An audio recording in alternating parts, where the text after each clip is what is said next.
خداباوری یا تئیسم. خداباوری یعنی باور به وجود خدایی شخصی، فعال و مداخله‌گر. این خدا جهان را آفریده، مراقب اونه و با انسانها در ارتباطه. خداباوران بر این عقیده هستند که خداوند منبع مطلق نیکی، علم و قدرته. خدا دعای انسان رو میشنوه و میتونه در زندگی روزمره مداخله کنه. همچنین بر این باور هستند که جهان هدفمند خلق شده و نظم اون گواه بر وجود خالقه. خداباوری به دو دسته تک خدایی و چند خدایی تقسیم میشه. تک خدایی مانند ادیان اسلام، مسیحیت و یهودیت و چند خدایی مانند یونان و مصر باستان و همچنین هندویسم سنتی. از اندیشمندان خداباور میتونیم به توماس آکویناس اشاره کنیم، فیلسوف و الهیدان برجسته مسیحی. اون در اثر معروفش سوما تئولوژیکا 5 برهان برای وجود خدا ارائه میکنه، مانند برهان حرکت، چون هر چیزی متحرک باید محرک اولیه وجود داشته باشه، و یا برهان علت، هر علتی معلولی داره تا برسیم به علت نخستین یعنی خدا. آکویناس تلاش کرد از راه عقل به ایمان برسه. خدا ناباوری یا آتئیسم. خدا ناباوری یعنی رد باور به وجود هر گونه خدای شخصی یا غیر شخصی. خدا ناباوران معتقدند که هیچ شاهد قطعی برای وجود خدا موجود نیست. جهان از طریق قوانین طبیعی و علمی قابل توضیحه و مسئله وجود شر و رنج بی دلیل در جهان با وجود خدای عادل ناسازگاره. از اندیشمندان خدا ناباور میتونیم به ریچارد داکینز، زیستشناس و نویسنده بریتانیایی اشاره کنیم. اون مشهور به دفاع علمی از خدا ناباوری و نقد باورهای دینی.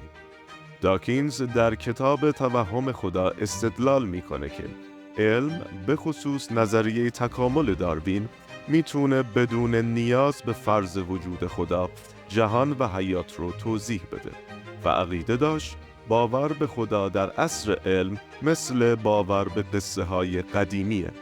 داکینز میگه باور به خدا نه تنها غیر ضروری بلکه مضر هم هست، چون جلوی تفکر انتقادی رو میگیره. دئیسم یعنی باور به خدایی که جهان رو خلق کرده اما پس از اون دیگه در داخل جهان دخالتی نمیکنه. دئیسا معتقدن خدا جهان را با قوانین طبیعی آفریده و دیگه نیازی به دخالت مداوم نداره. نیایش‌های فردی یا معجزات بی‌معنی هستند، چون خدا قوانین طبیعت رو تغییر نمیده و انسان باید از طریق عقل و مشاهده طبیعت خدا رو بشناسه، نه از طریق متون مقدس. از اندیشمندان دئیسم میتونیم به توماس پین اشاره کنیم، فعال سیاسی، نویسنده و متفکر آمریکایی بریتانیایی.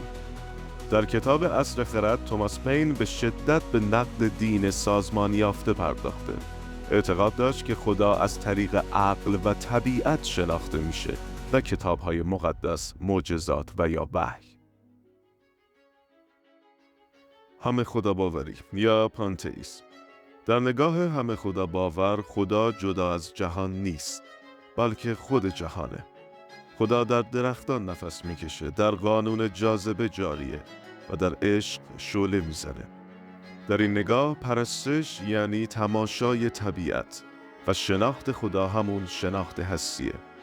از پیشگامان این نظریه میتونیم به باروک اسپینوزا، فیلسوف هلندی اشاره کنیم. اسپینوزا گفت خدا همون طبیعته. اون باور داشت که خدا در همه چیز جاریه، بی نیاز از پرستش و بی نیاز از آسمان. ندانمگرایی یا آگنوستیسیسم. ندانمگرایی دیدگاهی که میگه حقیقت درباره وجود یا عدم وجود خدا برای انسان قابل شناخت نیست.